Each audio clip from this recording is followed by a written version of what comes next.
Namaskar, everyone. How are we this morning? Have you recovered from being whatever sign you were meant to be?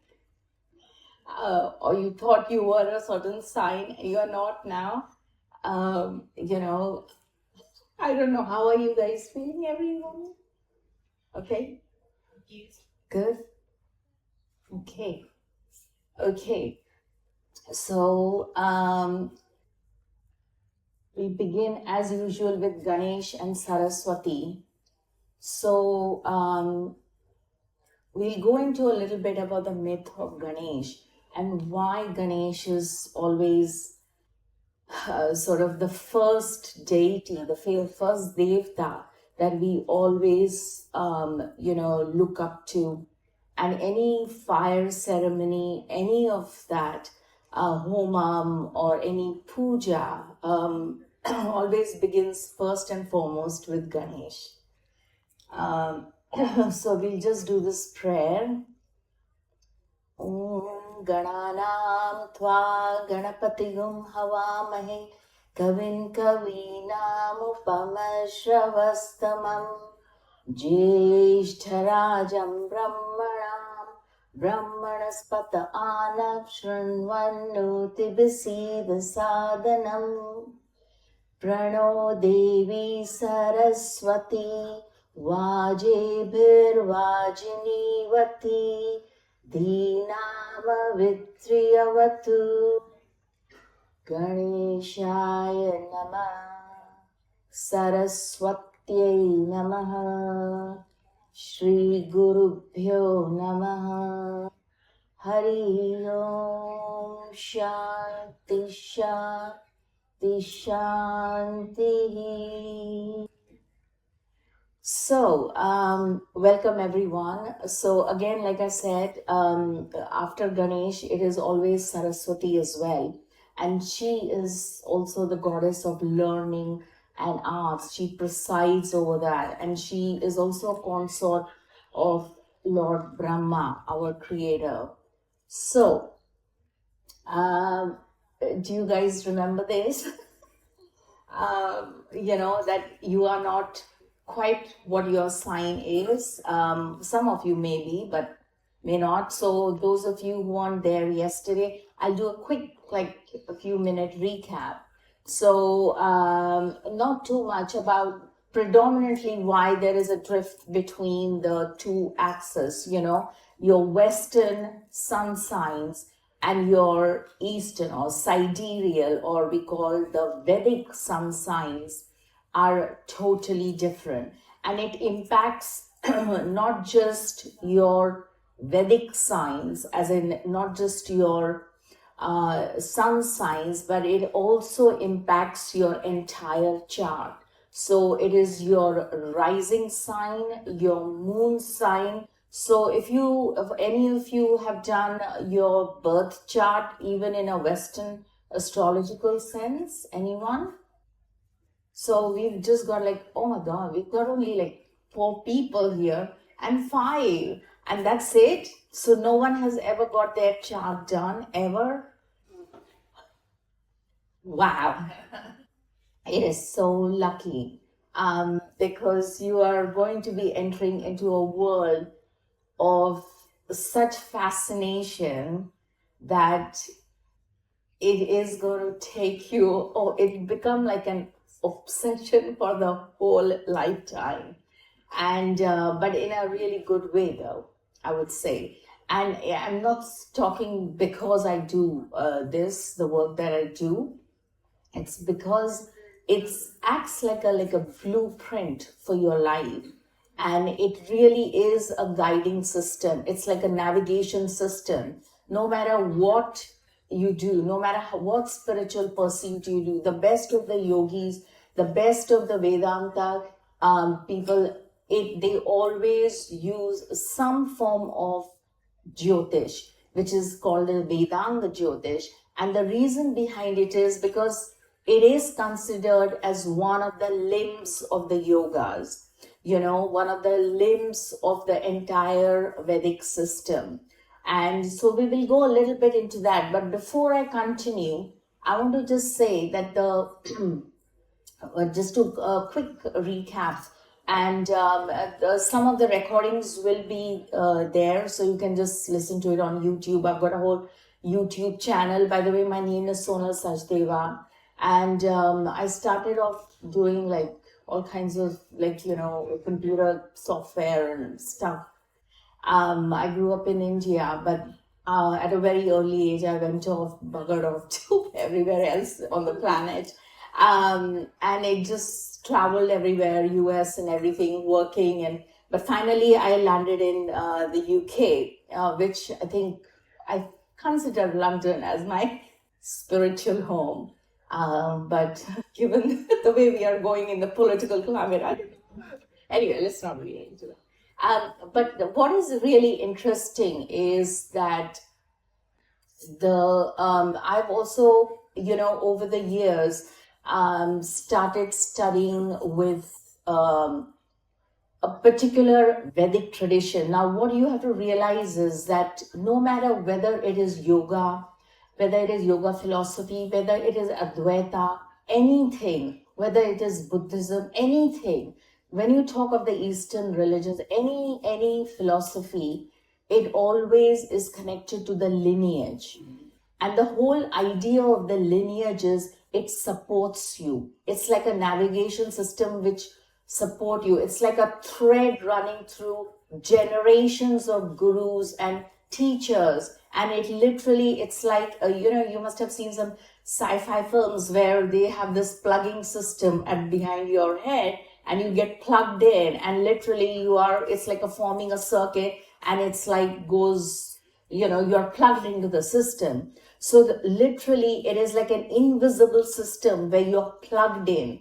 And don't take it lightly, because this is like ancients have, the guru shishya parampara, which is the guru and the student, the teacher and the disciple tradition has been going on for eon as far as the Vedic philosophy is concerned, because all the Vedic philosophy cannot be written down. It was always delivered from the mouth of the sages, and it trickled down from shishya to shishya, the disciple to disciple. So anytime you are in doubt about whether to join someone, or the first thing you have to ask is, who's your guru and what tradition, what lineage do you come from? This is like the fundamental, because you have to understand the lineage will connect you. It's the Ketu. Remember we talked about the Rahu and Ketu yesterday? Any of you, do you guys remember? Yes? No? Yeah. Everyone's looking blank. Yeah? Okay, so the Rahu is what keeps bringing you, giving you greed and brings you back into existence. But Ketu is what takes you off the planet and says, I will put you on the path of liberation, and I will give you moksha. If you are interested, I will deconstruct all your attachments, and I will set you on the spiritual path. But Ketu is also the significator or the connector to the various lineages. The long-standing lineages are all governed and looked after by Ketu, which is nothing in the Western astrological terms, is nothing but the south node of the moon. Everybody familiar with the south node of the moon? Everybody familiar with the eclipses? Forget about the south node of the moon. It's getting too complicated. Think eclipses. Think everyone. And at the end of this, I promise I will not go without giving you the mantra and what to do during solar eclipses and lunar eclipses, because eclipses are like one of my favorite topics ever. So anyway, so coming back, so this is like the first question you should ask about any lineage, So I come from a particular Vedic tradition, which is connected to the Sri Achyutananda Das. He was a 16th century sage and a phenomenal seer from the region of Odisha, or Jagannath Puri to be precise. And he was, so my guru literally and his grandfather all came from that lineage. And it is a very strong lineage as far as Vedic is concerned, as far as Tantra is concerned, and here we are talking in India over the centuries, the whole idea of Tantra has become like, ooh, it's black magic, and or the other set of people think it's like, some kind of ticket to sexual bliss or all of that. But it is actually none of that. It is actually all about manifestation of what you really desire in terms of, having the power within yourself to develop that as and when you like. So of course it can be misused, because it is, end of the day, a power. It's a siddhi, and most yogis and most Mahapurush will have that siddhi, but that is not their pursuit. So it's only human beings, the normal human beings, who kind of get stuck with this, like, oh, I want the power and siddhi, but then it's like a downward spiral, because the more you aspire for all this power and without the spiritual backing, then you're kind of like, it'll just suck you in and you've lost it. So all the tamas and all the negativity and all the evil sets in, and then we get what is happening right now in the Kali Yuga, sort of impurity in everything. You can't even trust anyone. So, but coming back, so this is a particular tradition that I come from under Pandit Sanjay Rath. So it's a very, very strong tradition. And my other tradition, as far as Advaita is concerned, is from Dayanand Saraswati. You must have heard of it. Ram Banerjee is from the same Parampara Arsha Vidya school. I even went to Rishikesh to do courses with Swamini Brahma Ananda, who's my teacher for Bhagavad Gita. So I would recommend you in our Jyotish chart, that is our Vedic chart, we call it the Kundali, right? And you can very clearly see which people have, what is their specific spiritual path, and it is called the Atma Karaka. And Atma, if you break up the word Atma and Karaka, Atma means your deep soul. What karma the soul is carrying from many lifetimes. So this particular lifetime, what karma is going to manifest in your life. It will give you your very specific, path, and very specific way in which you will proceed this lifetime. So your sun, your moon, your rising sign is not just a random coincidence. It's very specific. It's very karmic, because the three pillars of your life, they are literally propping you up, supporting you. So think about it. The ascendant, the moon, and the sun. Think of like a tripod. If one of the legs breaks or it goes into some kind of problem, the whole table will collapse.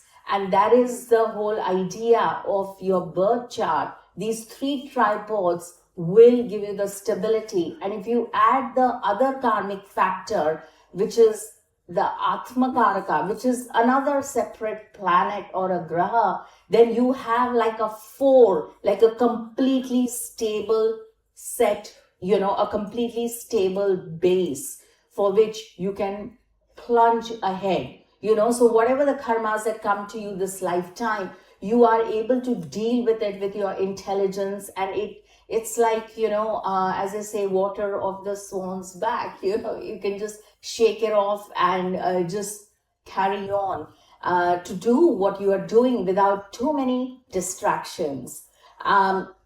So we established the whole tradition thing. So one of the, so yesterday we saw that, Lord, there's a discrepancy for those who have arrived later.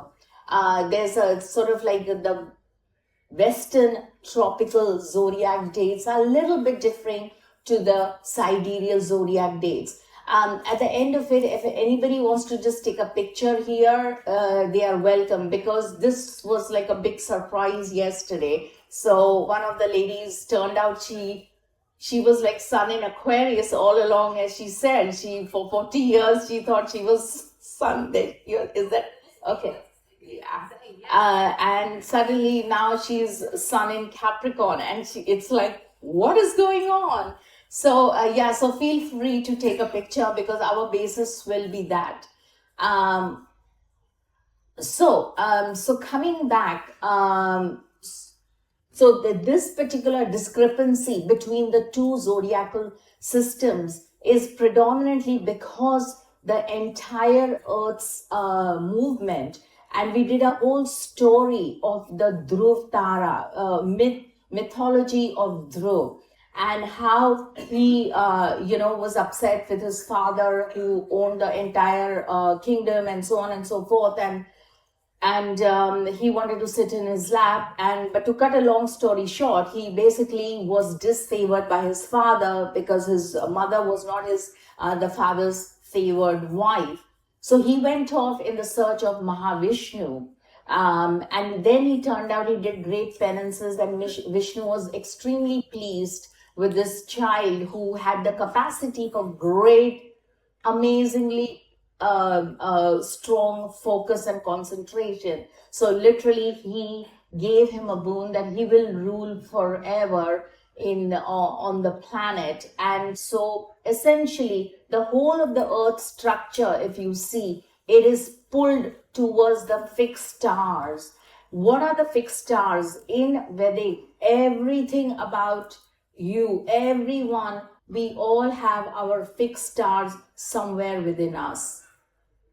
Yeah, that is a bit of a surprise, right? I did allude that we are we are made of stardust. So all what is present in the cosmos is present within us. So when we talk of the nakshatras, which are absolutely stable, and among the great nakshatras is the North Star. Anybody heard of the North Star or the Pole Star? No? Anyone? Yeah? Just a handful. Oh my God. Okay. So this particular star, even in the Western system, the astronomers will be very aware that this star is a very, very strong star, one of the brightest in the sky. And the Earth has a literal, like a magnetic pull towards the North Star. And in the Indian myth, the basis of that is that the Earth's, because of that pull towards the North Star, which we call as Dhruva Tara. Tara is star, and Dhruva is the particular story of this little boy who was pleased with his Mahavishnu was pleased with his phenomenal concentration. So he literally gave him a seat in the heavens, and he said, "You will rule forever." And so there it was, literally, he was fixed. And that's when some phenomenal amount of 70,000 or whatever years ago, both these zodiacs, were completely aligned. All the 12 signs, everything began exactly the same time, and they ended at the same time. But somewhere along, because of this gravitational magnetic pull and the wobble of the earth, so not only is the earth moving the normal that we know on its elliptic path, but it's also being pulled towards this imaginary Dhruva Tara or the pole star. And so because of that, it creates kind of like a vibration and a wobble. And because of this wobble, also the entire zodiac is shifting about 1 degree every 70 years. So over time, maybe the Greek mathematicians over many, many years ago, they must have found that Johannes Kepler would have found all of that. And somehow, they chose to go down the road of tropical while the sidereal still remains strong. Now, what you have to understand is, this is a very fundamental thing, is the fixed stars or the nakshatras, as we call it, are presided over by the moon. They are visible in the night sky. So think about it. When you get up in the morning, right? It is the sun. You wake up to the sun. So it's like your rising sign. When a child is born, he's out of the womb after all the traumatic experience. He's out of the birth canal, and then out comes the head, and then its first breath is which determines the rising sign or the ascendant, right? So the ascendant, literally, you cannot change it. For the child, whether we can calculate it absolutely correctly or not, is a different story altogether. But the child is there with that ascendant for the rest of his life. It will govern his intelligence. Okay, so this is a very important part of the whole tripod of life. And then comes the sun. So he could be born any time of the year. And the first sign, of course, is the sign of Aries. So during April, when the sun moves or enters into Aries, as you can see, April 14, the sun is literally at 0 degrees Aries. It has just gone into Aries. And it is also in the fixed star of Ashwini. So I'm not going to confuse you with like, oh, now she's talking about the fixed stars. Now she's talking of the signs. What is going on? But suffice to say that the entire Indian zodiac or the sidereal zodiac, or as they call it in Sanskrit, in the Vishnu Puran, is called the Nirayana Chakra. It is derived from the fixed stars. So when you think of NASA, there's a beautiful website, I forget his name, but I think he's sort of attached with NASA, and he's the guy who has been mapping the eclipses with exact movements and everything for like hundreds of years. He has loads of data on it. I think it's Robert something. But anyway, you can Google him. But he's on the NASA website, his references and his work. And when he talks about the astronomy, they are always using the sidereal zodiac. They are using the fixed stars, the constellations. And in India, we have used the fixed stars for thousands of years. And literally all our festivals, like for example, Ram Navami, it's supposed to be the birth of Sri Ram. Okay, we are all familiar with the Ramayana. Yes, yeah. Okay, anyone who's not familiar? Okay, I think we can have this. Yeah, but Sri Ram, the birth of Sri Ram is mapped literally to the fixed stars. So it's not the sign. We do consider his horoscope and his sign, but it is his nakshatra. His nakshatra is in Punarvasu. Okay, so Punarvasu is what? It is one of the constellations, is the nakshatra, and then it comes into a particular zodiac sign, the sidereal zodiac sign, and he is also born on Navami, which is the 9th day after the new moon. So again, just by the interplay of the sun and the moon, which are the two massive luminaries in our system, we get a whole new factor. It's called the interplay of the sun and the moon, and it's called the Tithi. So we all have the Tithi, and Tithi represents, it's a more accurate description of your mental makeup, of your water in your body, of your feelings towards your partner, to your dog, your cat. Everybody works and feels differently. Everybody, it is very unique factor. So we celebrate Ram Navami on a particular nakshatra when the sun and the moon are at a particular angle. So that gives you a huge clue as to what is going on in the cosmos. That means we often we are using the fixed stars, we are using Jyotish or Vedic astrology all the time in calculating every single festival, in fasting. And we are not talking of intermittent fasting, we are talking of like really focused fasting, which will give you proper results. So for example, everybody is born on a particular day of the week, right? But what day of the week is relevant to you? Because that day of the week rules, a particular planet rules. So if you fast on that day, it will make it stronger, So we have many rules like that. But just to give you this information, that it's like a lifetime of study, but it is a study which is well worth it in my view. Okay, so you got the sidereal zodiac. So this is like, and it is this particular aspect of the wobble of the earth and the entire zodiac shifting, and that's why still NASA uses the Ayanamsha, the Lahari Ayanamsha, that is the fixed stars as we see from our earth. So they use the same system, and it is called the precession of the equinoxes, okay? Because the equinoxes is what like are falling off. Anyway, moving forward, so you can read about all some of this. I've just put it in, and if anybody wants more of this, they can just get hold of me. So another thing, so we covered this, that we are made of stardust and so on and so forth. So let's move forward, okay? I just want to cover start about the karma theory.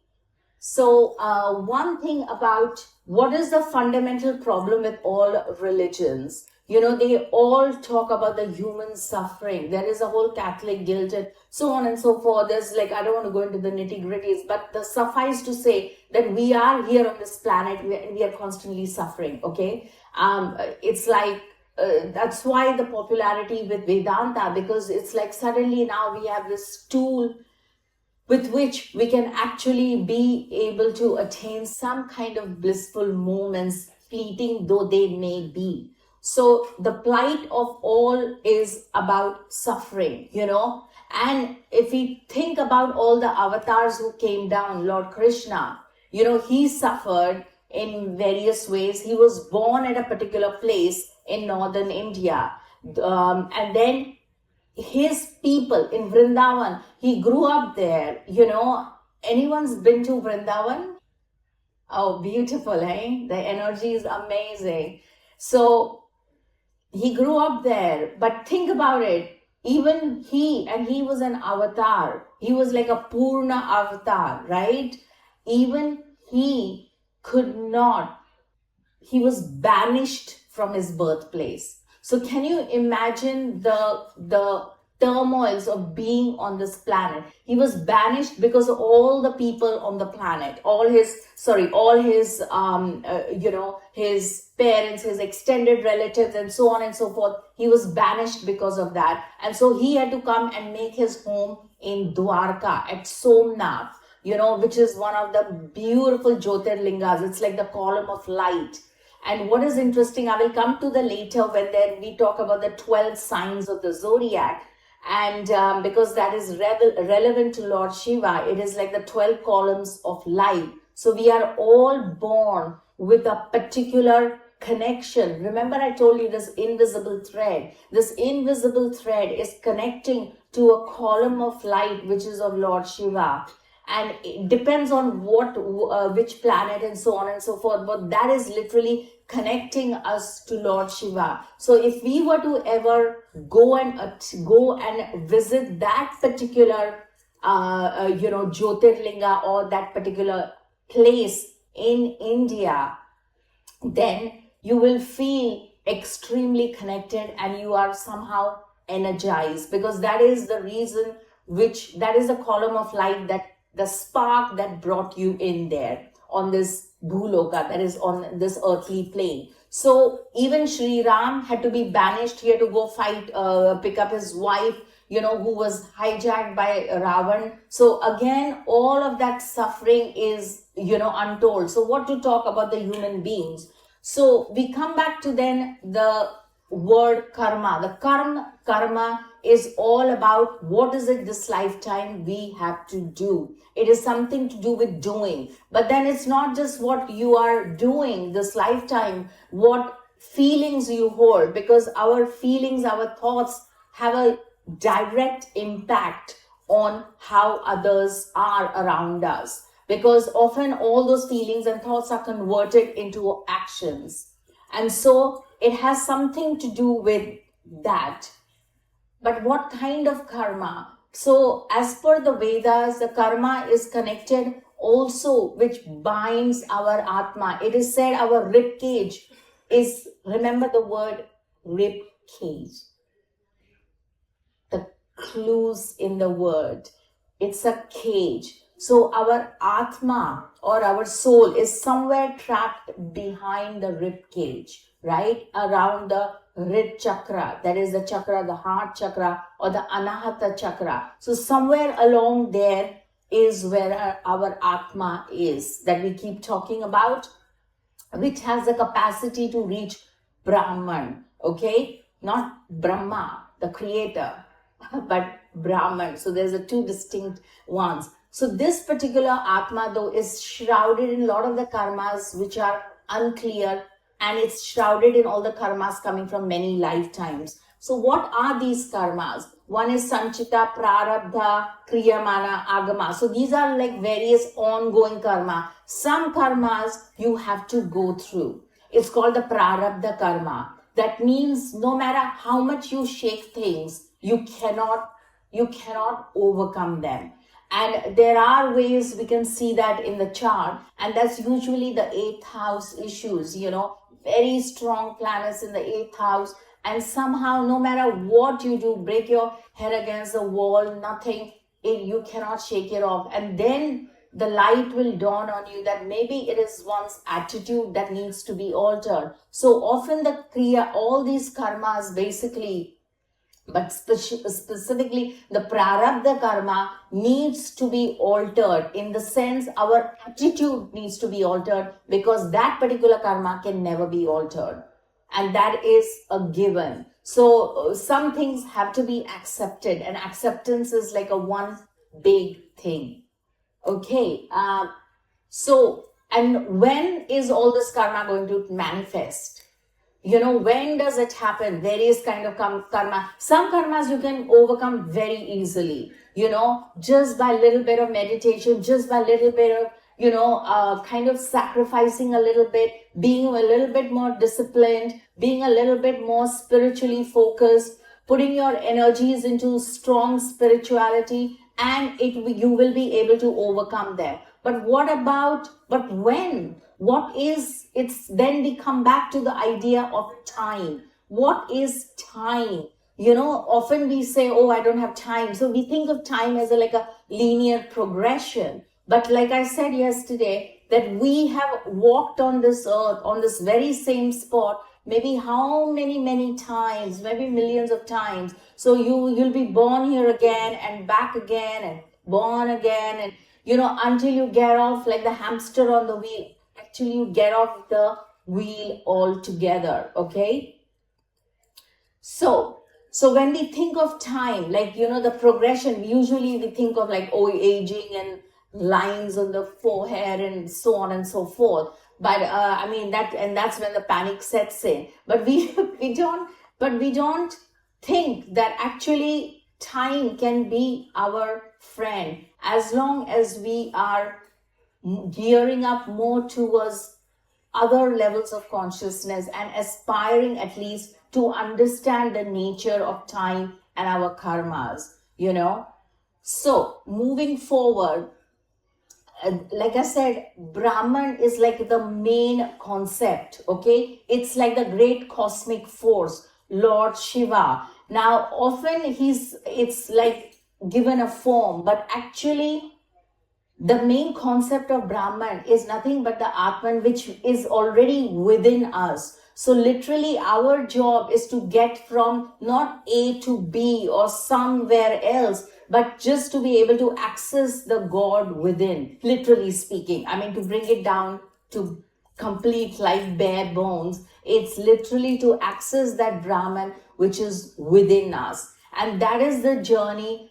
And those are some of the tools that help is the sun, the moon, all the planets will help you to access going towards that. Because like I said, it acts like a blueprint, if you are able to read what the karma is, then you can move forward faster, make sure, accept and move on. Okay, so I'm not going to spend too much time. Another great thing, we all chant the Om, right? We all do the Om meditation. Anyone? Yeah. So we are all. So what is that Om about? And often I think it was NASA who took sounds of solar near the sun, and they found that the sound sounded like chanting of the Om sound, right? So it is, in Sanskrit we call it Shunya, and the state is Shunyata. Shunya is literally, there's a whole meditation on Shunya meditation, and it literally means empty space, zero. And as you know, that the Indian sages or the Indians were the inventors or discoverers of zero. I don't know if some of you may be familiar with that, but that is the whole idea of the void, right? Now, how is this void relevant? Because the aum is also, the sound can also be broken down into the aum, which is nothing but the akara, ukara, and makara. Anyone heard of these terms? Yes, little bit, yeah. So basically, and this is very common. It's also part of the Vedic philosophy. So one is like a creator. So you are created, you will sustain. Our life here, you're coming to this festival, everything, it is for sustenance. You're here in my class for what? You want to know more, how to manage and sustain your mind, sustain everything. And then comes the destruction. It's like pralay. It is pralay. It's like when the Lord Shiva opens his third eye and he goes into the Tandav. Anybody heard of the Shiva Tandav? It's a phenomenal hymn. You must listen, Google it. Shiva Tandav is like a phenomenal, where he does a cosmic dance. It's very fierce, but it is phenomenal in its rhythm and phenomenal to listen to. And that is when he is on a war path and he's willing to and ready to destroy everything. And when everything gets destroyed, the fire comes, a white deluge, the flood, everything will come, everything will get destroyed. And the only thing that will remain is Ketu. Because Ketu is beginningless and endless. It's like the great Ananta. The concept of great Ananta is there's no beginning and no end. And that is the Brahman.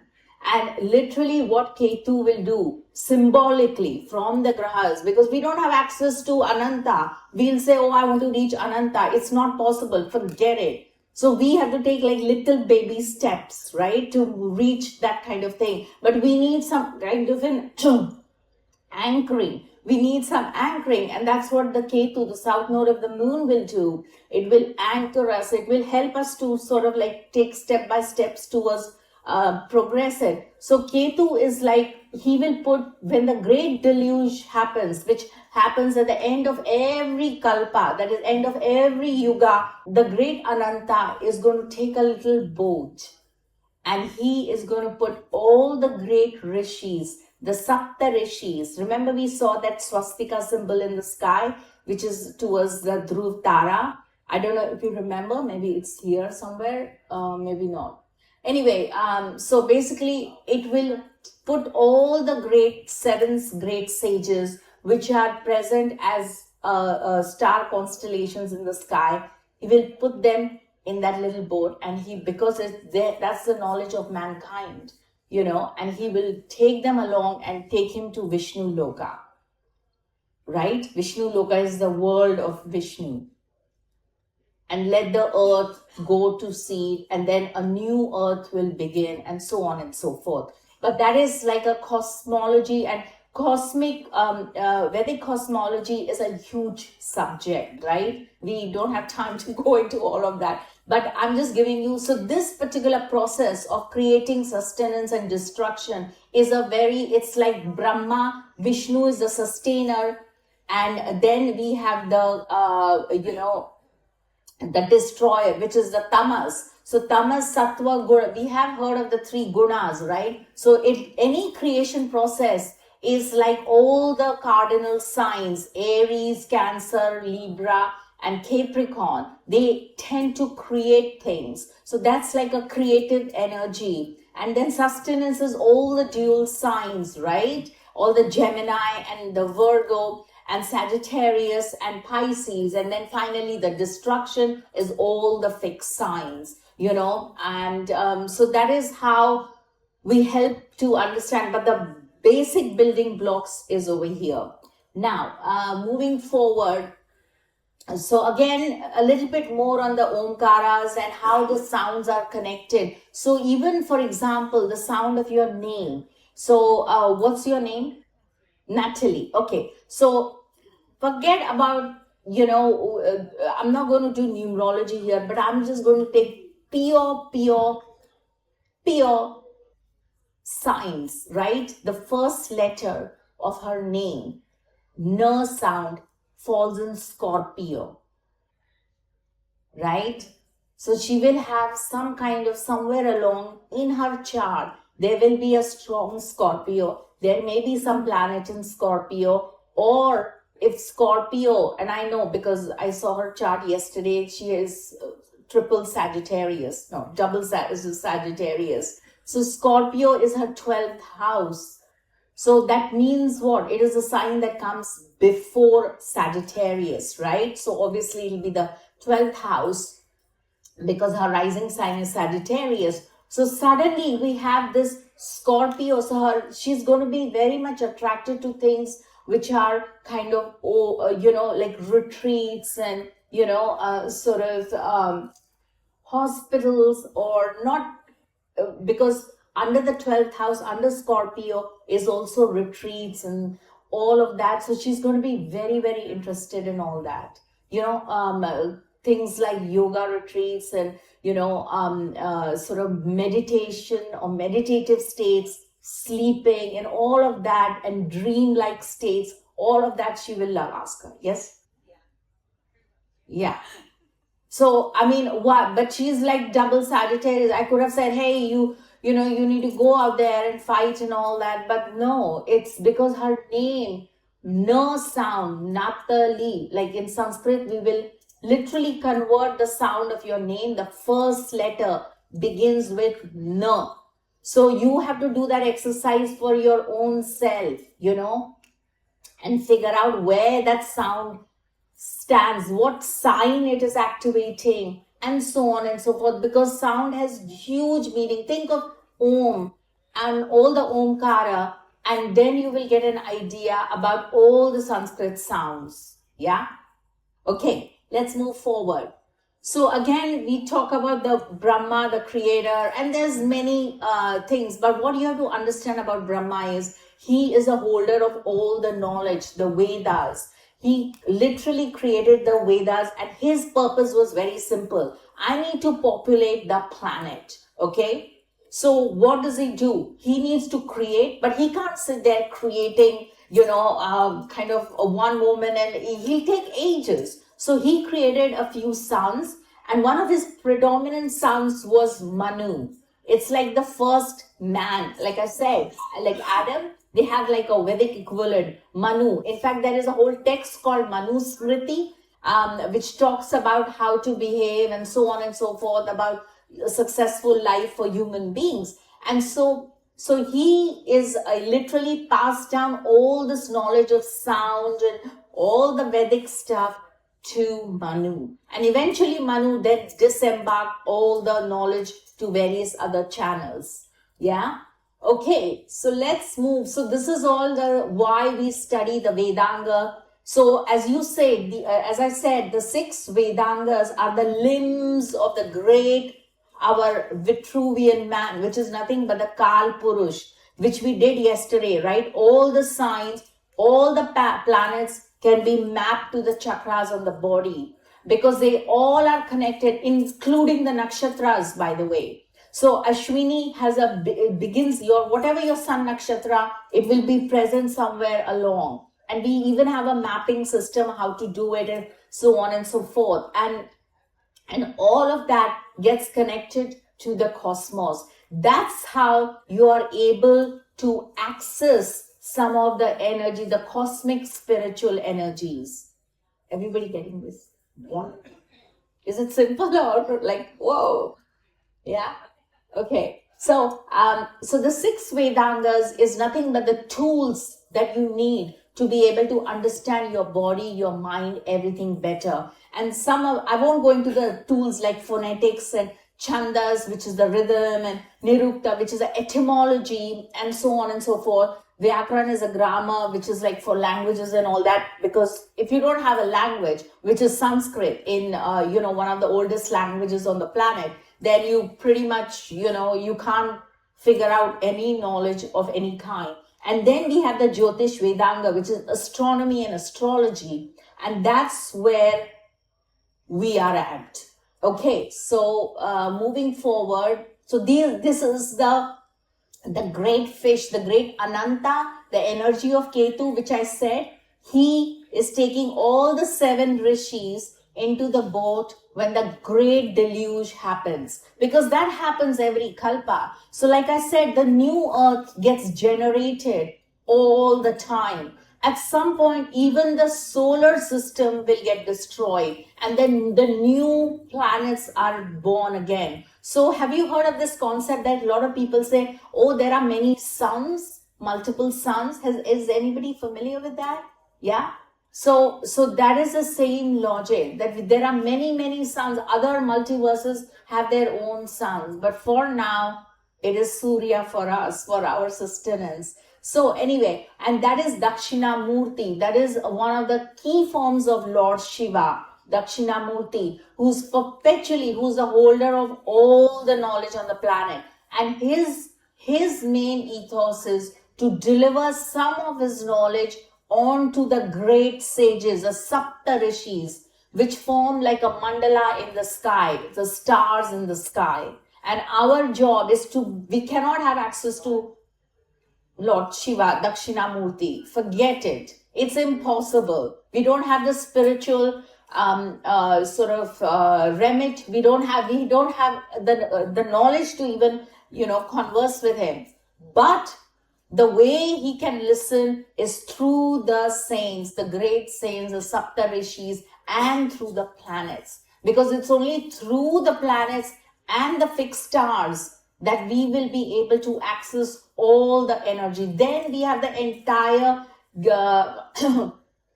pantheon of all the gods and devatas at our beck and call. Because the devatas love us, it's like literally, has anyone done any kind of fire ceremony or puja?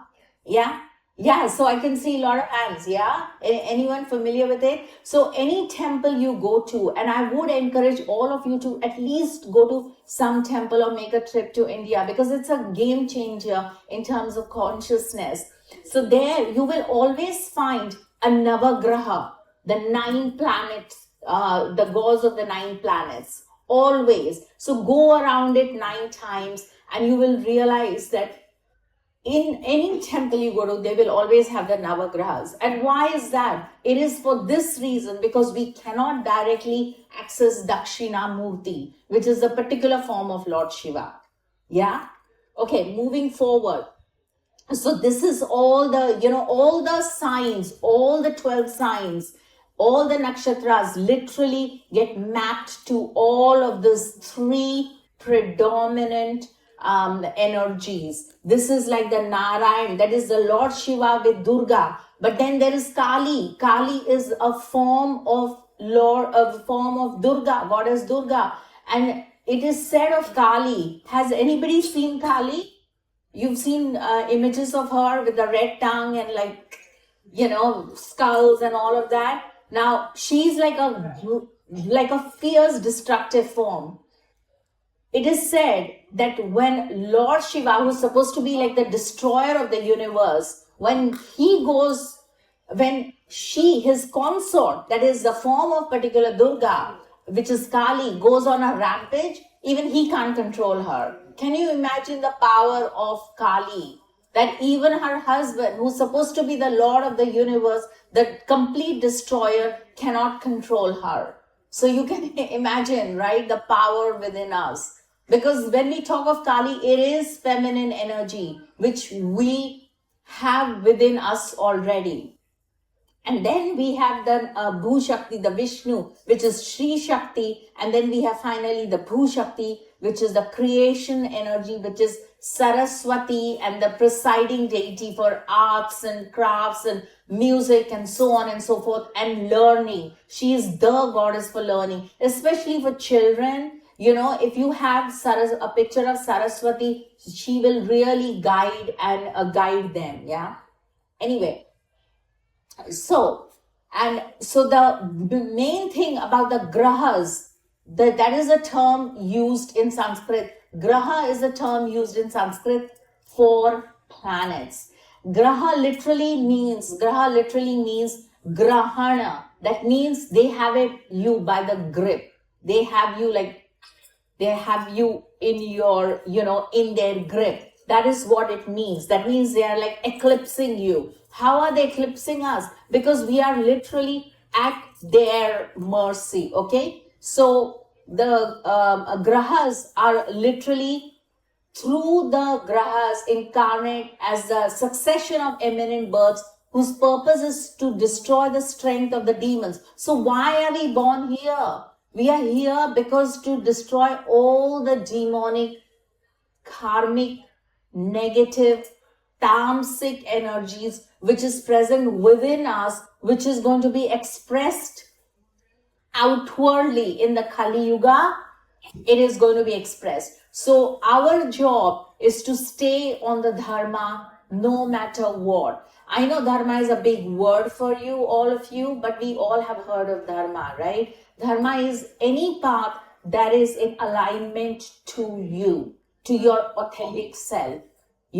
So if you are a mother, what is your dharma? Your dharma is towards your child, towards, no matter whether they are 10 years old or 80, well, not 80, but but that is a commitment, right? So you cannot have priority other stuff and ignore and say, oh, I can't be bothered, because then you're not in keeping with the dharma, And so that is the dharma, but that is just a minor example I'm giving. It can be anything. It can be like, it can be like going and teaching in a school. That's your job. That is your dharma. If you don't want to do it, if you're fed up with it, that is fine. If you find that, the energies are not conducive to you, or problems at work, then you have to do something about it. Then the dharma of the situation is that you have to alter it. But you cannot just sit there complaining, because that's not the dharma of the situation. You have to take positive steps. So that is the predominant reason why we are using planets. Because in order for us to be able to access, let the gods help us in order to transform all our energies within, all the tamasic energies, so that we move more towards sattvic, that is more kind of equilibrium, samatvam as we call it in Bhagavad Gita. Everything is all about, kind of even keelness and harmony within us. Okay, and even in the Bhagavad Gita it said, yada yada hi dharmasya glanir bhavati bharata. So every time that whenever there is wickedness, evil on this planet around you, I will come, yuge yuge. So I will manifest, any avatar will manifest then. When the heaviness of the karmas of all the people will get really terrible. And so right now, like I said, we are in the rosy period of Kali Yuga. I mean, we are all here, even at listening to, there will come a stage, probably none of us will be here, like hundreds of years later, where literally there will be so much evil going on that none of this would be possible. So in a way, we are quite lucky to be here, at this point of time in history. So, okay. And each of these grahas, that is, each of these planets are very unique to you. Make no mistake, okay? Like I was saying yesterday, I work at Watkins, and there I came across triplets, I beg your pardon. And I was blown away that how amazing, because the birth chart, I had never done a chart analysis for triplets. And he's like a grown man of 25, 26 years old. And I was like, whoa, this is crazy. But this is how it works. So they were born literally a minute apart. So you could say their lives would be completely similar, right? But no, they're totally different. They're different personalities, totally different. One is kind of he is translating great spiritual texts, because Watkins is a spiritual bookshop, right? So he's like some magical text he's converting, he's translating from a Gurumukhi script into English. So that's pretty phenomenal, right? While his brother and his sister, they work and they're born similar, 1 minute apart, if that. And the sister works for some corporate job and so on and so forth. And the brother is like a computer geek and stuff like that. So they're totally different. Do you see how different they are even in personalities?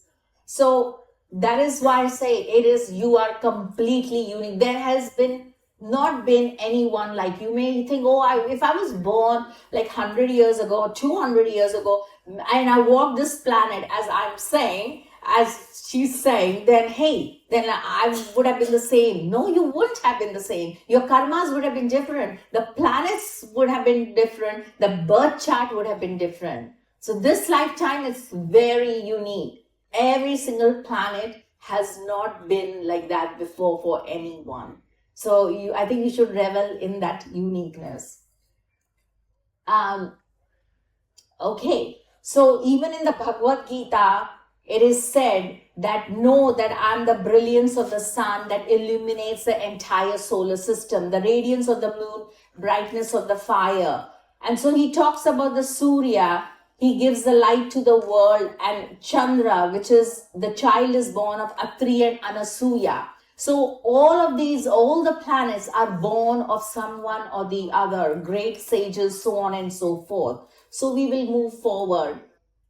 Now this I want you all to say with me, because anytime there is any calamity, any problems, this is one of the key verses, just 2 lines, okay?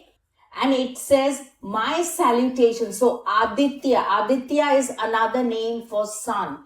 Do you remember the sun salutations that were going on? 108. Oh my God, I did just one. I cheated. I love the sun salutations. So when you, one of the mantras, which I'm going to come to when we do the Surya mantra for all of you, you'll go back with a unique Ganesh mantra to remove all the obstacles for you, and a sun mantra which will energize you and which is unique to your sun sign. Now, Aditya is a particular form of sun, right? When we are doing the sun salutations, there are 12 mantras, 12 different forms of Surya Devta, the sun god, that we chant, right? Anyone has done the sun mantras with the beautiful, yeah? So Aditya is one of them, right? Yeah. So Aditya cha Somaya. Somaya is another name for moon. Then Mangalai Budhai. Mangala is Mars. Buddha is coming from the word Buddha. Anyone, any guess what Buddha would be? Anyone? Yes. You're not allowed to speak. Oh, it's there. Oh, sorry. Okay. Well, someone's paying attention. Budhaya cha Guru Shukra. So Guru, of course, we all know what Guru is, but it translates, it's another Sanskrit name for Jupiter. Jupiter is the greatest benefic for everyone.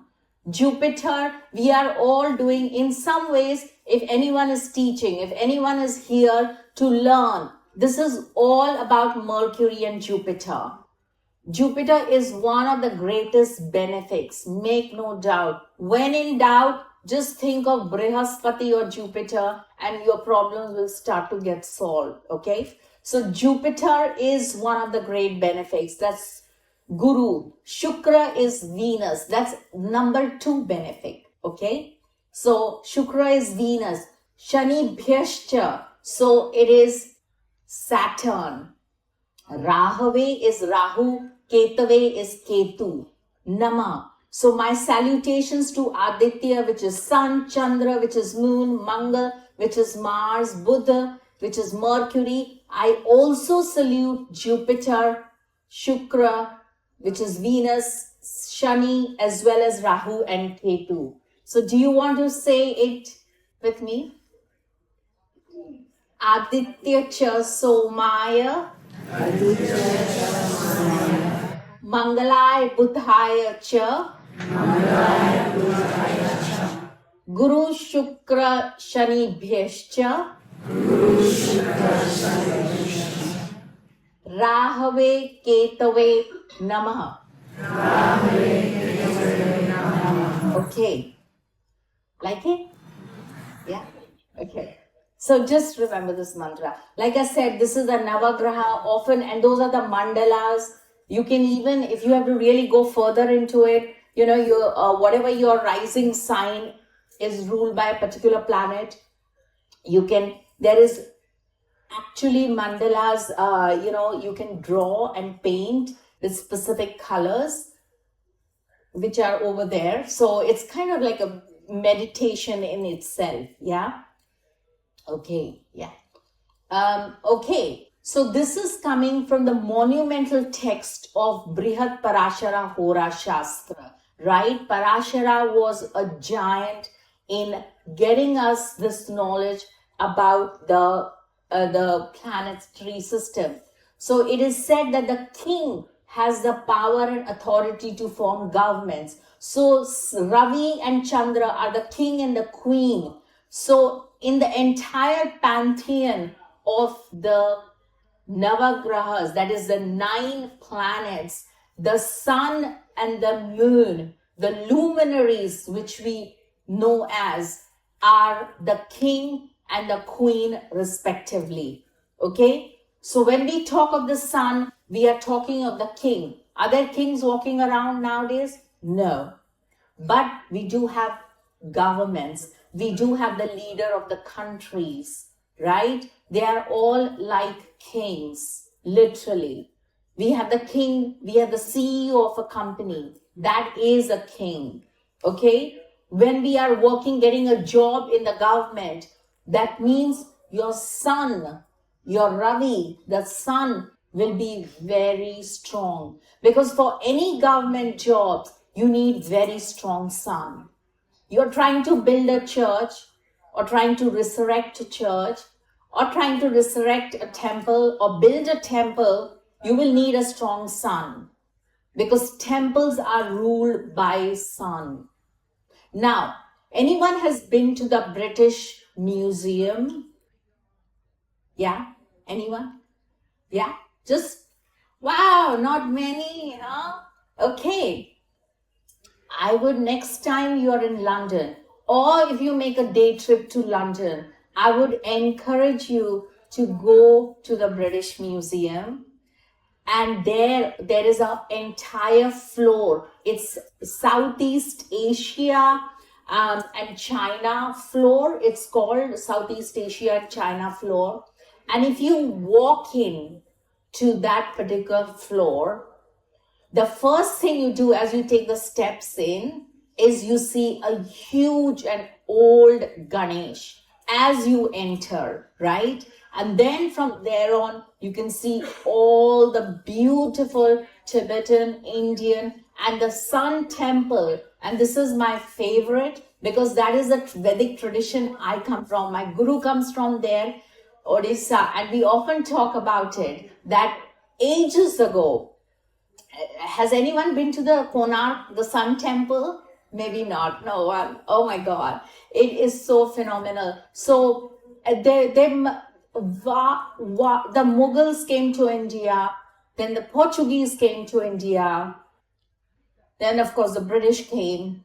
And at some point, they would have taken this particular Sun Temple, which is in Odisha, in southern India, had a particular, it was like an observatory of seeing the movement of the sun. And it was done, if you see the dome and so on and so forth, even today, some of the contraptions exist today. But the sun could read the time. Certain alignments of the stone alignments could read the time. And they have a huge sun god. And that actually, it is said that any civilization who deconstructs that particular contraption, that civilization eventually over centuries will lose its power. And guess where that contraption, which was supposed to be in Orissa, is? There it is. It's in the British Museum. But you have to visit it because it is so beautiful. The whole floor is absolutely gorgeous. I visit it often. They have the Kali, they have other Tibetan, they have beautiful Buddhas, they have Harihara form, which is half Vishnu, half Shiva, and going through that floor, and they are ancient. And don't consider like, oh, it's just some stone and all that. They have huge energy. It has a vortex of energy, which is pretty phenomenal. So I would encourage you to go because it is fierce. That particular, it's a black stone. It's made from black stone, the Aditya, which is the sun, Ravi. So that has pretty phenomenal power. So like I said, the king, when we talk of power, we are talking of the sun. When we are coming to the moon, when we are talking of the moon, we are talking of the queen. She represents the mother within all of us. The actual mother, yes, that too. But our mother, our mothering instinct, we all have it. Men, women, anyone, we all have the moon. Somewhere along we have the moon. It's how our psyche is. It's how our mind works, right? It's about our emotional health, emotional well-being. That's all the purview of the moon. The whole of the Bhagavad Gita is been given by Lord Krishna. And that is all about the managing the mind. That is why it is so important to at least be in the Gita mode, like study the Gita because of this. Because once you are able to really deeply understand Gita, then you are able to manage your mind. And once you manage your mind, everything can be achieved, So you got the sun and the moon. And then we have the commander-in-chief, which is Mars, right? So Mars is all about the commander-in-chief. He's got that energy. He's got that oomph factor. He is the great fighter. The terrible twos. Have anybody heard of the terrible twos? Yeah? Yeah. So that's when the age of Mars begins, right? In toddlers. So that's like the terrible two. Before that, we are in the age of the moon, right? Every planet has a particular age associated with it, right? For the sun, guess what it is? Anyone? Any guesses what the age of the sun is? Huh? 21. Yes. To close. 22, 23. Beautiful. So, anyway, so that is the age of the sun, as if you're like going into maturity. And then the next round it comes is age 50. So often 50 is a pivotal time. So often you find that at the age of 50, everybody will wake up and think, something creative. I have to do things for myself. Has anyone had that feeling? Yeah? Like, I need to do stuff for myself. That is age 50. When we reach that age, it's like all about the sun. Strength of your sun in your horoscope. How strong it is. And whether it is debilitated, exalted, whether it is strong, all that will be given by the sun, what we do at age 50. Anyway, so then moving forward, so you got that. Then Swarbhanu and Ravi Putra is a servant. So basically, I don't think the guru is there. Yeah. Let me talk a little bit about the other planets. Buddha, or the prince, the eternal prince. Mercury is like the eternal prince. Like little children. It's like the little prince, right?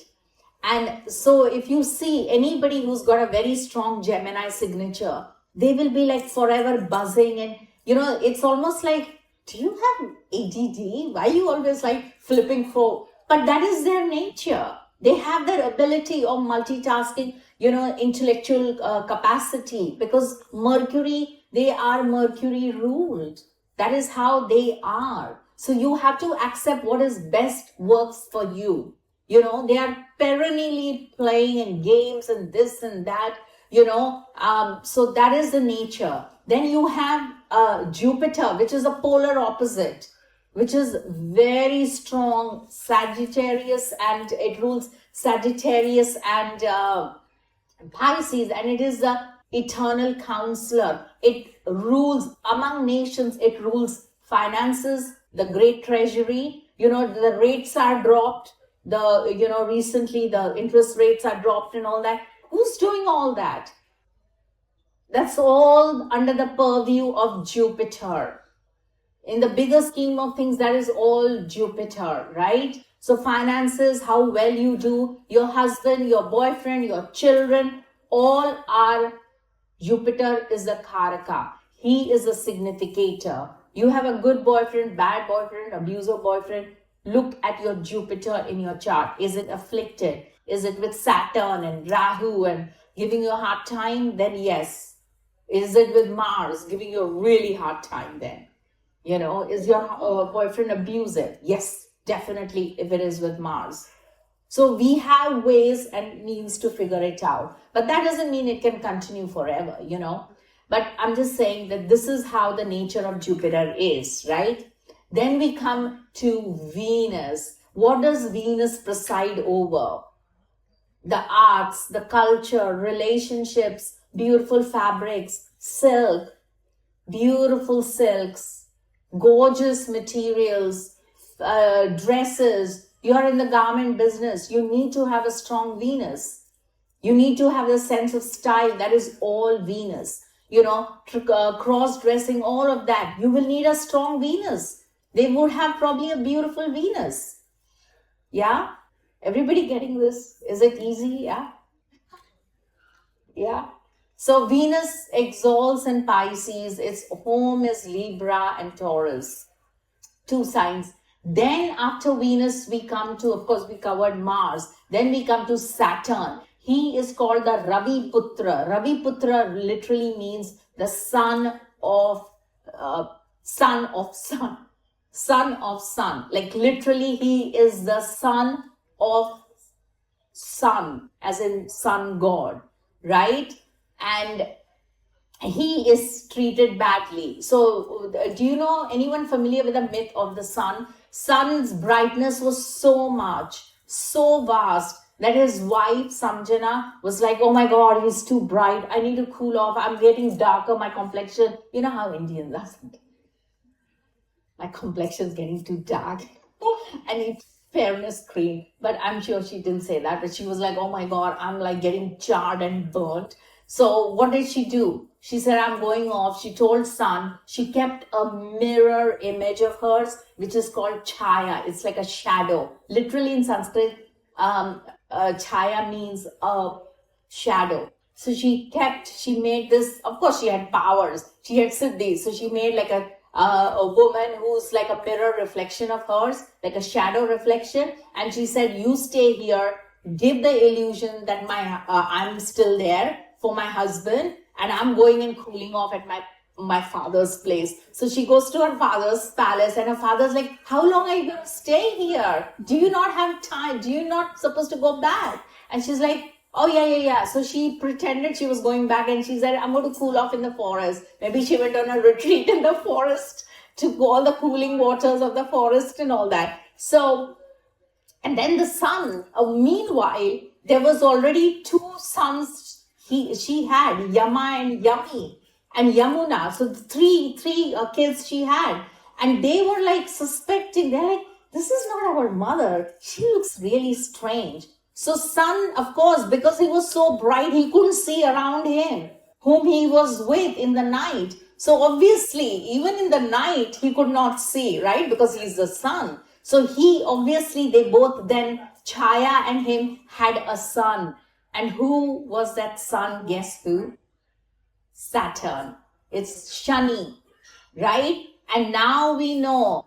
And then when Shani started growing up, still there was no, sign of Sanjana, his original first wife, coming back, because she was like cooling off in the woods. oh, this is bliss. My complexion's getting better. My wrinkles are gone. Everything is going beautiful, because come on, if you have a husband like the sun, it's like forever you're in the fire, right? So, so, and then, so there was no sign of Samjana. So here it is. So this one was like, okay, but the children was what gave the game away. So Yama said, which is the god of death, said, this is not our mother. So he kicked Chaya, and Shani or Saturn got really upset because he was like a bit morose, bit depressed, a bit like would sit all day, and son would look at his son and say, all my other children are like upbeat like me, and then there is this little black kid, it's not like me, then he began to suspect something is wrong. So he went off. Then his kid said, please father, this is not, who is this, so then this is not our mother either. So then he went off in search of Samjana, his original wife. But now you get the idea. But Shani, Saturn was born. He was dark, he was lame, he was kind of like depressed, and he was forever cleaning, and so that's where the etymology, the whole idea of Saturn comes. So there are polar opposites. So you see, if you have Saturn in your chart with the sun, then you have a little bit of an issue. Because what is that telling us? That somewhere along the lineage of the father, somewhere along in the lineage, there has been a problem. And you have to understand what the problem is. So the ancestors are hovering around you and they are dissatisfied. They're saying, there's something wrong. And every time you go and do something, something goes wrong. It doesn't complete, or something happens and nothing is completed. So what's going on? In the Indian, it's one of the big, great, I don't want to use the word manufacturing defect, but it is kind of like a little bit of a flaw. So if you have Sun, Saturn aspect or both together, it is called Pitri Dosh. Pitri means our ancestral lineage. So what you have to do then is very simple. You have to form a relationship with the ancestors, the departed ancestors. You have to feed the crow. You have to feed the water in the evening. You have to say the mantra Swadha and feed, make little rice things or little nuts or whatever the crows can eat or like to eat, and feed that, because that is a very important part of the remedy. Otherwise, the ancestors are trying to put obstacles and trying to get your attention in the way of obstacles. Everybody clear on that? Yeah? Okay, let's move forward. And of course, we saw Rahu and Ketu, right? So Saturn we got, Mars we got, and then Rahu and Ketu, of course, is, and then we have other planets as well. But coming back to Rahu and Ketu, Rahu is where there will be temptation and we will want to achieve. And Ketu is where we are like, okay, I'm out of this place. I'm non-attached. I'm going to a retreat and I'm going to meditate there, hang out and just not worry about anything. That's the Ketu attitude, yeah? So, and it's always an axis. So I will come back to this, but I want to first talk about, so this is the whole numerology as well. If you see this, 0 is Lagna. Lagna meaning ascendant. When you're born, remember I said the first breath you take fixes your ascendant. So the first is 0, Shunya. Remember the concept of 0? I said it's Shunyata, it's like nothing. So what is that telling us about your rising sign? That means when you're born with a particular rising sign, it is the truth. It's Shunya, is 0. But then how can 0 be the truth? But that is what it is. Because coming to the truth, you have to reach the truth. It's a process. You're not just, it doesn't fall into your lap. You have to grow into your truth. And that is the idea of Shunya, Lagna or rising sign or ascendant being Shunya. And of course, the first number 1 is always associated with the sun. Always. Because there's only one king. If you have 2 kings, it's going to be mayhem. Right? We all know that. 2. The number 2 is always associated with the moon. Dual. The moon is this or that. Oh, maybe I should wear this dress. No, not that. I had that little thing this morning. Oh, this is not iron. What do I do? It's all like being in 2 minds. But we want a strong, steady mind. We want to be like the sun. But still the moon has its place. Then we have 3. The number 3 represents knowledge. Everything on this planet is knowledge. Everything living, breathing, everything is Jupiter, is the guru. Without the guru, you're useless. Without any teacher, and your mother is your first teacher. So you're back to the whole basics of somebody has to be there, whether it's a mother, assistant, anything, who took care of you, who taught you, and that is your first teacher, which is Jupiter, which is Guru. Then number 4, then we come to a little border thing, yeah? Because first, these 3, 1, 2, and 3 are literally Sattva Guna. Has anybody heard of this Sattva Guna? Yes? No? Okay. Sattva Guna is where it will give you good thoughts, positivity, so on and so forth. If you are able to manage everything well, it'll give you harmony. So that is all Sattva Guna. So these 3, 1, 2, 3 are Sattva Guna. Then we come to the border of Rahu. That's when plot thickens and the waters get muddied. And it's like, so Rahu wants to achieve. It wants to tempt you. It wants to bring temptations your way. And that's the north node of the moon. And then after the borders, it's like pushing across the borders. This is what you deserve. No, I'm going to go for more. And that is Rahu. Yeah. And then we have 5 and 6. 5 is the number of Mercury. It's all about learning, but it's also about wealth, the great wealth of the nations, great everything. CEOs earning money, big companies earning money. We had the Ambani family. You saw that wealth, right? The wedding is still going on. It continues even in the Olympics.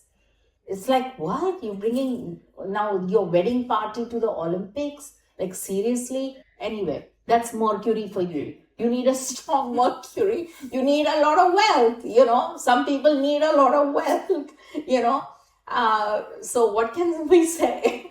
So that's Mercury. Then we have 6. Number 6 is always associated with Venus. Always. So Venus is all about relationships and so on and so forth. Then we have number 7, another border comes. So these 2 are, 5 and 6 are Rajas. That is, anything we want to achieve, we want to study a course, we need money, we need enroll into this course, we need the Mercury, we need our brains to work properly, we need the aesthetics to work properly, then it is, Venus. So that is all about achieving material stuff, and that is 5 and 6, yeah. Then we have 7, Ketu. That is again another border before we plunge into the outer planets. So again, Ketu is like, give up all the material stuff. Give up the Rajas, Mercury and Venus. Come to Ketu. And Ketu is like guarding. It's like the gatekeeper. Okay, number 7. So if you are number 7, if your date of birth adds up to number 7, then you are very strong, intuitive, very deeply spiritual, and so on and so forth. And then we have 8 and 9, the Saturn and, the Mars, and it ends there. And then the whole cycle begins, right? So if you see the magical number 108 is not a coincidence. We have 27 nakshatras, and each nakshatra has got 4 subsections. So if you do the math, it all comes to 108. Yeah. So the 108 equals to 1 plus 8, number 9, which is the ultimate number 9. It's Mars will take you off the planet. It will bring you on the planet. That's Mars for you. It's violence, yes, but it's also your energy, the drive that you get. Yeah, we all need that fire. Without the fire, the Agni, we will all die. Anyway, so let's move, and these are all the Dasha avatars, that each planet has an incarnation, a particular incarnation. I won't go into all of that. So Ram is for sun and so on and so forth. You can easily find this information, but what I want to do is get you to do the mantra of all the lagna. Okay, I'm going to just talk about why Ganesh. There was a particular fight, right? There was this big fruit, Narad Muni. He's the great, one of the greatest and the most sensible sages. He went to Lord Shiva and he said, I have this fruit of wisdom. Who do you think I should give it to? So Lord Shiva said, let me think. I've got two sons, Ganesh and Kartikeya, which is Mars, and this is Ketu, or your rising sign controls the rising sign. So he said, okay, let me see, let me get a competition going. Whoever goes around the world quickest 3 times will be the winner of that particular fruit of wisdom. So away all this, and so much so everybody wanted that fruit. So all the planets also left. Sun was like, I'm also going to go around the planet. I also want to join this competition. So everybody joined into the competition. And guess what? Ganesh was a clever one. He said, my father said, instructed that whoever goes around the world 3 times. But for me, my world is my parents, Parvati, my mother, and Lord Shiva, my father. So he just went round his parents 3 times and he sat down. And Lord Shiva, and while Kartikeya, the younger brother, was like, he had his peacock, he had this, he had made this plans, this, that. All the other planets had made all plans. While Ganesh, of course, just sat down going 3 times around his parents. And then his father asked, what happened? He said, you said go around the world. For me, you are my world anywhere. So then he won the competition. And that is why till this time, we always begin with Ganesh. So when you enter into this world, it is Ganesh that brings you forward. It is Ganesh who will remove all your obstacles, and it will Ganesh who will give you everything. So let's get into the Ganesh mantra, okay? So for each of the signs, we can say each of the signs have a particular Ganesh mantra for removing the obstacles. And it ends with a whom, okay? Let's say it one time. Vakratundai hum. Ekadantai hum. Krishna Pingakshai hum. There's also another one, Kapilakshai hum. So there are 2. Kapilakshai hum. Gajavaktrai hum. Lambodarai hum. Vikatai hum. Vighnarajai hum. Dhumravarnai hum. Balachandrai hum. Vinayakai hum. Ganapataye hum. And Gajananai hum. Okay, so all of these are mantras for each of the signs, and they are 12 in number. So beautiful, huh? Okay, so now we come, now see, this is the birth chart. So all of these signs, they will go 1, 2, 3. They are the numbering for each of the signs. So Aries and Taurus and so on and so forth. But this is your first step. For anything, you will need Ganesh. Without Ganesh, everything is non-starter. Non-starter, literally. That is why Ganesh, we always begin any activity with Ganesh, and we may not end with Ganesh. We will end with Shanti mantra, but we will always begin with Ganesh. Okay? So, now, There's also a Surya mantra for each of them. I won't go into too much of it. I just want to say one thing. You know the Surya Namaskars, the mantra that we say, right? How many are there? I listed it here. It may not be very clear, but how many mantras? Does anyone knows how many mantras we say for the Surya Namaskar total? Yes, thank you. Oh, you guys are very clever. Okay, so what does that 12 stand for? It is the signs of the zodiac. Okay, it is the signs of the zodiac. That's beautiful, right? So each zodiac, each sign of the zodiac has a particular sun devata. It's called the Aditya, who is guiding you and who will give you everything in terms of wealth, in terms of health, everything. Because the sun is the creator of wealth, health, and also relationships up till a point. So this is the one. Do you want to say it with me? For Mesha, it is Dhata. For Aries, it is Dhata. Okay, so we say Hom Greeny Dhata Aditya. Okay, it's called Greeny. Greeny. Okay, so we say Hom Greeny Dhata Aditya. Then for Taurus, it is Om Greeny Aryama Aditya. Then we have for Gemini, Om Greeny Mitra Aditya.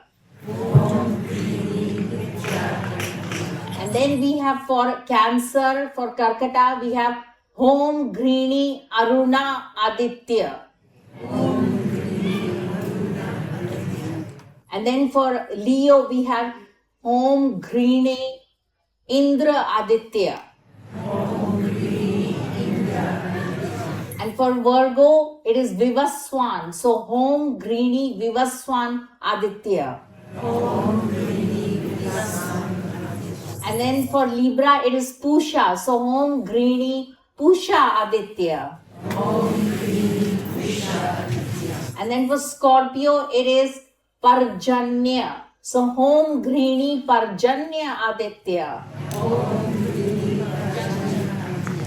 Okay, then we have for Sagittarius Anshuman. So Om Greeny Anshuman Aditya. Excellent. Then we have for Capricorn Bhaga Aditya. So Om Greeny Bhaga Aditya. Excellent. Then we have for Kumbha, that is for Aquarius, we have Twashta. So Om Greeny Twashta Aditya. Excellent. And then the last one, it is Vishnu, one of the most and finest Adityas. So we say Om Greeny Vishnu Aditya. Excellent. Okay. So now we come to the very last one. Like I said, these are all the sounds associated. We don't have time. There's loads of material. But I promised the mantra for eclipses. Now, what you have to understand about eclipses is, there is solar eclipse and there is lunar eclipse, right? We know that. But the manifestation, there are few rules that remain the same, okay? For both. While 3 to 4 hours, so check any Google it, okay? Just Google it. You will find that they will give you some, I think time and date, they will give you some particular exact time for both the eclipses. But 3 hours before the eclipse and 1 hour after the eclipse ends, you cannot eat anything. No water, no drink. Because any food that is in the stomach gets putrefied. That's rule number 1. Rule number 2, whatever, let's say you have cooked in the morning and the eclipse is like at 3 in the afternoon. So whatever you've cooked in the afternoon, whatever it is, any cooked food will go absolutely putrid. That is the power of an eclipse. So do not throw away that food. Do not consume. Okay, that's another one, because it leads to aging. The putrefaction and toxicity of that food consumed in the stomach will lead to aging rapidly. Okay, that's number 3 point. Number 4, always take a shower before the eclipse and after. If you can't take before the eclipse, at least take one right after the eclipse is finished. Okay. And number 5, I come to, for the solar eclipse, this mantra is very powerful. It's the Dakshinamurti mantra, whom I was talking to about earlier, and it is called Om Dakshinamurti Rata Rom. Can everybody say that? Om Dakshinamurti Rata Rom. Yeah? Om Dakshinamurti Rata Rom. Okay, and for the lunar eclipse, it is very simple. It is the avatar is, there are other Baglamukhi ones, but I won't go into that. You can do this, but I would rather you do very simple one. Om Namo Bhagavate Narsimhai. Can everybody repeat? Om Namo Bhagavate Narsimhai. And this is for lunar eclipse. Okay, but these are the other options you can do. Bagalamukhi mantra, any Kali mantra, but those 2 are the main ones. So write down for the lunar eclipse, it is Om Namo Bhagavate Narsimhai. Yes, you want to repeat one more time? Om Namo Bhagavate